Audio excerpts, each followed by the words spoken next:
நம்மளோட குடும்பத்தில் இருக்கிற நம்மளோட வீட்டில் இருக்கிற நம்ம பாட்டியை, நம்ம அம்மாவை, நம்ம அக்காவை, நம்ம தங்கச்சியை பற்றின ஒரு தீர்மானம்.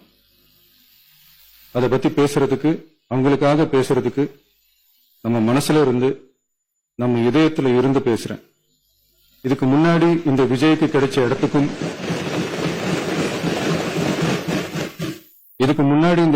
கிடைச்ச இடத்துக்கும், இன்னைக்கு இந்த விஜய்க்கு கிடைச்சிருக்கிற இடத்துக்கும் மிகப்பெரிய காரணமா இருக்கிறதுல என்னோட பாட்டி, அம்மா, அக்கா, தங்கச்சிங்க தான்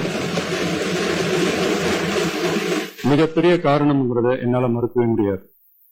அந்த நன்றி விசுவாசத்தோட, அப்படி ஒரு உணர்வோட தான் இப்போ இங்க நின்று பேசுறேன். பெருசா பணம் இருந்துட்டா ஒரு வீட்டுக்கோ, பெரிய பொருளாதாரம் இருந்துட்டா ஒரு நாட்டுக்கோ பெரிய பேரு வந்துடும்னு சில பேர் நினைக்கலாம். ஆனா உண்மையாகவே ஒரு வீட்டுக்கோ ஒரு நாட்டுக்கோ எப்ப பெரிய பேர் கிடைக்கும் தெரியுமா? அந்த வீட்டு பெண்கள் தனிப்பட்ட முறையில சமூகத்துல உயர்ந்தாதான் பெரிய பேரு ஒட்டுமொத்த சமூகத்துக்கே கிடைக்கும்.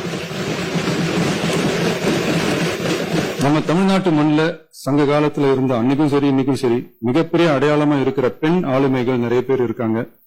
ஔவையார், காக்கை, பாடினியார்னு சங்க காலத்து ஆளுமைகள், கண்ணகி, மணிமேகலை, குண்டலகேசி இவங்கெல்லாம் இலக்கியத்துல நிலைச்சு நிக்கிறவங்க.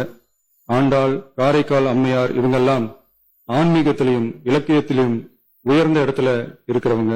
ராணி வேலு நாச்சியார், குயிலி, அம்புஜம் அம்மாள், ருக்மணி லட்சுமிபதி அம்மாள், டாக்டர் முத்துலட்சுமி ரெட்டி அஞ்சலை அம்மாள், மக்கள் சேவகர் அஞ்சலை அம்மாள்னு நம்ம நாட்டோட விடுதலை போராட்டத்துல கலந்துகிட்டவங்க.